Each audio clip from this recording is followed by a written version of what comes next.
ఇప్పుడు నేను ఆరోపణ చేస్తాను ఏంది, ఎలక్షన్కి పోయే ముందు అక్టోబర్ 7, 2023 అందరం ఎలక్షన్ దాంట్లో ఉన్నాం. ఎలక్షన్ జోన్లో ఏదైతే ల్యాండ్తో 2019లో మా భర్తకు సంబంధం లేకుండా పోయిందో 2023 అక్టోబర్లో బీఆర్ఎస్ ప్రభుత్వం కేటీఆర్ గారి మినిస్ట్రీ నుంచి 5 ఎకరాలకు చేంజ్ ఆఫ్ ల్యాండ్ యూజ్ ఇచ్చింది. అంటే ఇండస్ట్రియల్ భూమిని రెసిడెన్షియల్ భూమి కింద మార్చుకోవచ్చు అని చెప్పింది. మరి ఇది ఎట్లా వచ్చింది? ఏంది ఇది? ఎందుకు ఇచ్చారు ఎలక్షన్ కన్నా 2 రోజుల ముందు? ఏం లావాదేవీలు జరిగినాయి? దీంట్లో కృష్ణారావు గారి పాత్ర ఏంది? ఈ వ్యాపారం చేసే వ్యక్తి మీ సుట్టమట కదా, ఆయన పేరు నేను ఎందుకు చెప్తా బయట, కానీ మీ సుట్టమట కదా, మరి మీరు చేయించుకురా దగ్గరుండి? ఏంది ఇది? దీనికి నాకు సమాధానం చెప్పాలి. కేటీఆర్ గారు చెప్తారా, బీఆర్ఎస్ పార్టీ చెప్తుందా, కృష్ణారావు గారు చెప్తారా? దీనికి సమాధానం చెప్పాలి. ఎట్లా ఇస్తారు చేంజ్ ఆఫ్ ల్యాండ్ యూజ్?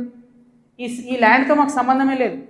5 ఎకరాలకు బీఆర్ఎస్ గవర్నమెంట్లో చేంజ్ ఆఫ్ ల్యాండ్ యూజ్ వస్తుంది. నిన్నగాక మొన్న 6 ఎకరాలకు కాంగ్రెస్ గవర్నమెంట్ కూడా అదే ల్యాండ్లో చేంజ్ ఆఫ్ ల్యాండ్ యూజ్ ఇచ్చింది.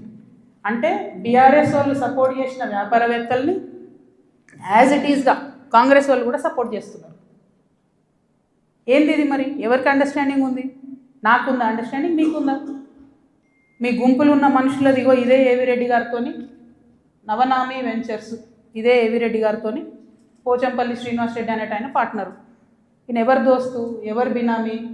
పొద్దుగాలు లేస్తే రామన్నతోనే ఉంటాడు, కేటీఆర్ గారితోనే ఉంటాడు ఈయన. ఎవరైనా మరి మీకున్నాయా సంబంధాలు? నాకున్నాయా? పందెం కోడ్ల కేసు ఉండే శ్రీనివాస్ రెడ్డి అనేట ఆయన మీద, ఏమైనా చేసిండ్రా?